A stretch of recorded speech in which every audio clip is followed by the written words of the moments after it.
to retire within 15 years. Yeah.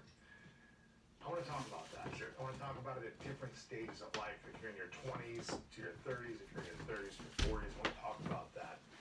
What would be like a step-by-step approach from first the mindset standpoint, which is your thing, Yeah. thinking of the mindset, okay, I want to retire in 15 years, how to think, to then the actual actions that people need to take Sure.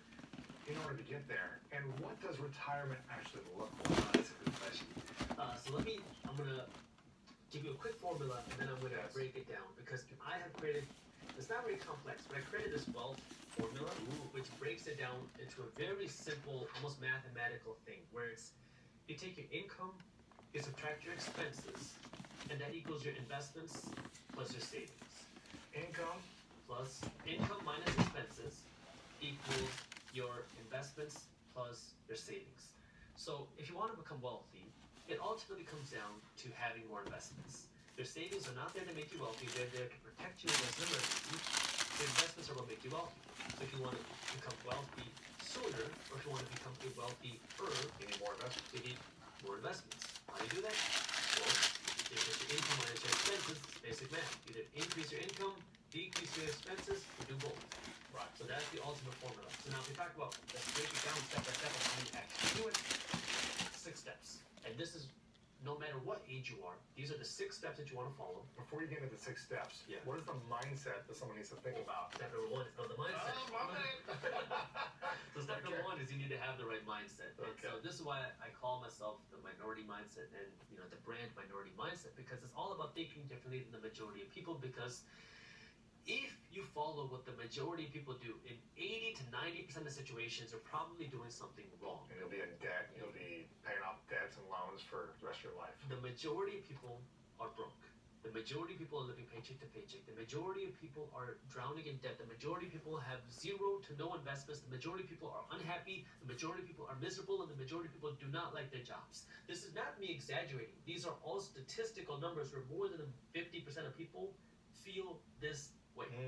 And so if now you keep doing what everybody else does, you're going to end up like everybody else. And so this is where now you want to think a little bit different and try to find what's right for you and try to get educated yourself. Because when it comes to the mindset, the first thing you have to understand is that it is possible. Because if you're sitting there saying, it's not possible for someone like me, somebody who has my background, my parents, my whatever, I can't become successful, I 100% guarantee that you will not be able to become successful. You cannot change your outcome without changing your mindset. Oh, that's big. And in the previous interview we had, we talked about mindset versus tool set, where most of the times we assume that the reason why we can't become successful is because we lack the tool set. When in reality, for 90% of people, it's lacking the right mindset. Because when you have the right mindset, you'll discover that the tool set is right around you. So it's first believing that you can do it. Because once you know and believe that you can do it, that belief is going to then impact your decisions. Because now you can say, you know what? Yeah, maybe I can become successful. What are you going to do? You're going to go to YouTube, watch videos. How do I become successful? Maybe start watching videos. Maybe start binging videos. And now you start to realize, oh, okay, I can start to do this. I can change this about my life. I need to change the way I think. I need to change my actions. I need to do more things in my day. I need to stop watching so much Netflix. I need to do this. Then maybe start reading books. And then you start reading business books. Because I have read a lot of business books, and there's so much wealth in a $20 business book. Right. Just go on to Audible, look at some of the top business books, and just start reading them, and you will learn so much. Now you start reading them. Maybe you start doing a little bit. Maybe you don't succeed too much, but you start taking some action, and you start to learn even more because your experiences are some of the best teachers in the world. Even if you make mistakes, I have learned from my mistakes. I didn't have a mentor. I didn't have guidance. I didn't have investor family members. I didn't have people telling me how entrepreneurship works. I screwed up a ton, just like you. We made a ton of mistakes, and that's how we learned. And then maybe you go and take a class. Now you're like, okay, I want to learn how to do this. I'm trying to build this business. I'm doing something wrong. I'm trying to get a better job, or I'm trying to get a raise. I keep doing something wrong. You've read books, now maybe you find a class. You invest some money in the class, and now you have more education. You try more. Now you start to see over time, oh my God, 12 months ago, I had no idea. I didn't even believe that I can do it. Now that I believe that I can do it, I started watching YouTube videos. I started reading books. I started taking classes. I started taking action. And then you keep doing it. Maybe you hire a coach. Maybe you hire a consultant. I mean, the list goes on and on and on of what you can do, but it all first starts with the mindset, because if you tell yourself you can't, your mind shuts down and you're never going to find an opportunity, you're never going to look for the opportunity. So that's where that mindset is the most important thing. And if you don't have the right mindset, this is where the first thing you want to do is start learning how to build self-esteem, how to build my confidence, how do I believe in myself. And I don't have a ton of videos on this. I know you have a ton of videos on this. Watch Lewis's stuff, right? So start there. Then we go a little bit deeper now for focusing on finances. The mindset's number one. Mindset is number one. The second thing now, once you build the right mindset, is you want to create your financial base. And the best way to understand this is to think, if you wanted to build a house, what do you do first? Well, you gotta build a foundation. If you want to build a bigger house, you want to dig a deeper foundation. You want to build a tall building, you need an even deeper foundation. So you have to start with building your financial base. And what that means, financially, is first, you want to save $2,000 at the very least. You want to put aside some cash for savings as fast as possible. Because right now, there's something like 40 to 70% of Americans don't have, 40% of Americans don't have $1,000 to put aside, and something close to 70% of Americans don't even have $400 put aside to protect them against an emergency. So most Americans don't have $1,000 put aside. Get a $2,000 Try to do it as fast as possible. Yeah. And then you need to cut the financial bleeding.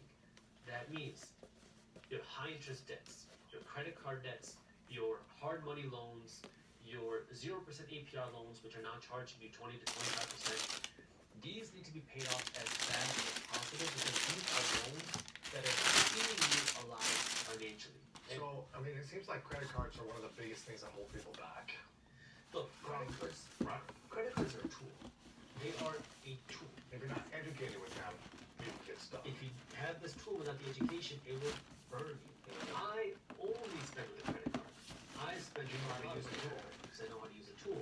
And now because I know how to use my credit card, what happens? Well, I don't spend more than I would otherwise, because I use my credit card just as a medium of exchange. I'm going to spend this money anyways. Might as well use my credit card. But my credit card gives me perks. It gives me cash back.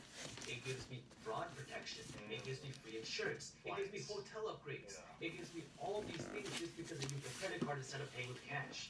And so now, again, it's the financial education, because now some people will say, oh my God, these credit card companies are scams.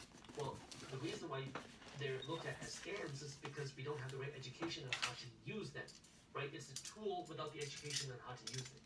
And this is where now you have to build that financial education, and many times you're going to go out and do it yourself, because the credit card company is not incentivized to give you the financial education because they're going to make less money, right?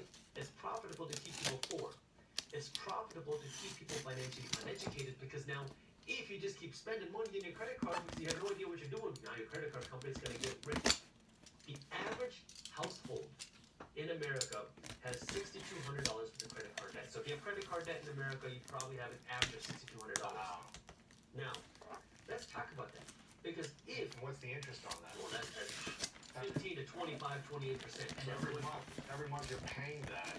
Every month. It's not $6,000 a month. It's really, over years you never fully pay it off. You're just paying more and more and more. And the interest rate on your credit card isn't fixed rate, it's variable interest rate. So as the Federal Reserve Bank raises interest rates, the interest rate on your credit card also goes up. So if you are 21 years old right now, and you invested $6,200, which is the average household credit card debt right now, if you invest $6,200 right now, and you got a 20% return on your money, and you did that for the next 45, 46 years, you are going to retire with $20 million. $20 million. And you never invest another penny again. Say it more time. If you invest $6,200 today, and you never invest another penny again, and you 21, and you get a 20% return on your money, you're going to retire with $20 million. And then you're going to say, Justin, where in the world am I going to get a 20% return on my money year after year? You're right. But your credit card company is doing it every single day. Wow. They're charging you. And so when you have that sort of credit card debt, that's you making your credit card company richer. Now, whether or not you think it's a scam, look, let's move past and understand what's going on. That way now you can use it to your advantage. Because I get tens of thousands of dollars worth of cash back every year from my credit card company, because I use it as a tool and I understand how to use it. And this is where, look, if you don't want to use a credit card, it doesn't matter. Right. But just don't, if you have credit card debt, you have to pay understand the financial education aspect. So that's the first thing you want to do is create your financial base. So you have to save some cash, and you got to pay that credit card debt off. Cut the financial bleeding. Cut the financial bleeding. What's the strategy? You got 3 credit cards. What's the strategy to get rid of that debt? So Dave Ramsey's going to tell you to use what you call the snowball method. The smallest first, Smallest first and then to the biggest. the building momentum, right? The financial advisor might tell you the opposite, doing the debt avalanche, which is now paying the highest interest rate first, and then go down because you're going to go off the most interest first, so it costs you the most money in the long term. The reason why Dave Ramsey recommends the snowball method is because psychologically, when you get those small wins of paying something off, you feel like you're winning and you can pay it off faster. Yeah. A advisor is going to look at the math and say, hey, look, these numbers are telling me that paying off the higher interest rate first is going to pay you the most money in the long run, which is right. And then I'm not going to say which one, you know what's best for you. Because I know if I was in a situation, I'm not. I like the idea of paying down the heavy interest rate first because that's how I'm paying interest. I don't need the small wins like that. I can work for the long term. You know, that entrepreneurial mindset where you don't, I know how my mind works, so I understand myself. And this is just honestly being open and honest with yourself. If you can't stay true with it, then do the snowball. Yes. It does not matter. Screw paying it off a few months early. Just get it away and pay it off as fast as So possible. cut the financial bleeding and have a $2,000 base. At the very That's least, yeah. step 2. Okay. That's step 2. Now the next thing you want to do is what I call lead your money. So this is where you want to create a financial system and start investing your money, because your savings will never make you wealthy. You cannot save your way to wealth. You have to invest your money. Your savings won't make you wealthy because of what we've talked about in previous interviews, inflation. You're losing money in the savings.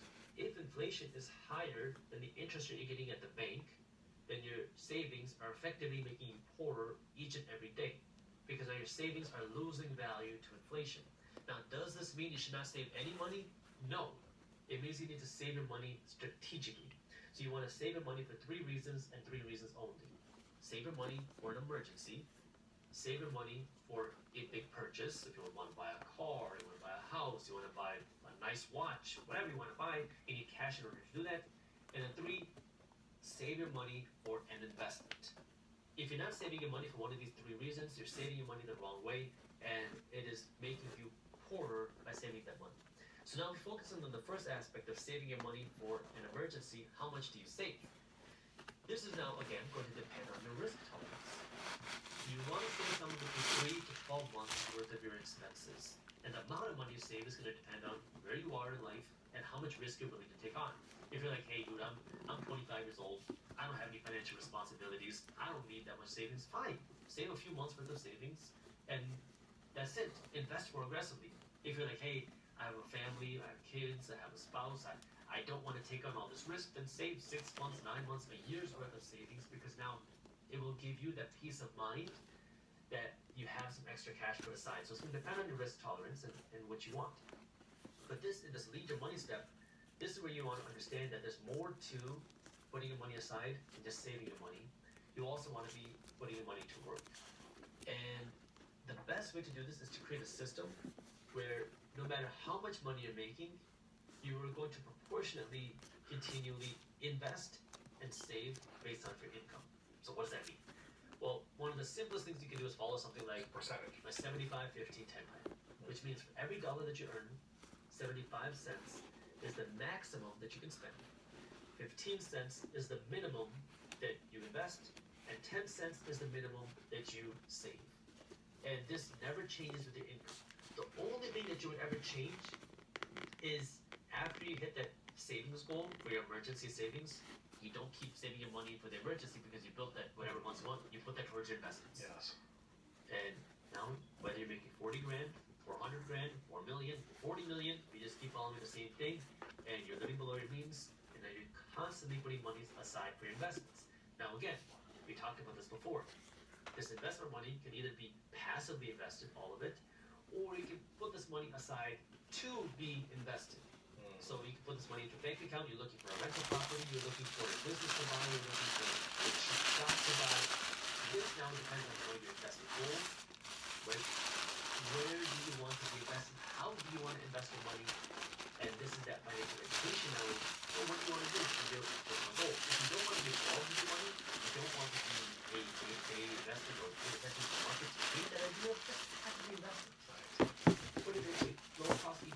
index funds and don't even worry about it and let it do its thing. You don't change it whether the market's up or down. So this is where now you're putting your money to work. Leaving your money into real wealth and growth through investments, not through savings, because you don't want to be spending all your money either. Because if you're spending all your money on the Gucci, the Louis Vuitton, the Beavers, and the extra guac, guess what? Gucci's making money, Louis Vuitton's making money, Chipotle's making money, Beavers, BMW's making money, but you're the one that's making all them rich. Just if you say, I want to become wealthy, but you have no savings, and yet you have all this nice stuff, you look rich, but the stuff that's looking rich is making you broke. Making you broke, yeah. So, you're paying the price to look rich, which there's nothing wrong with that, but you just have to understand what your goals are. If you say, hey, I don't really care about Louis Vuitton, I just want to have my stuff.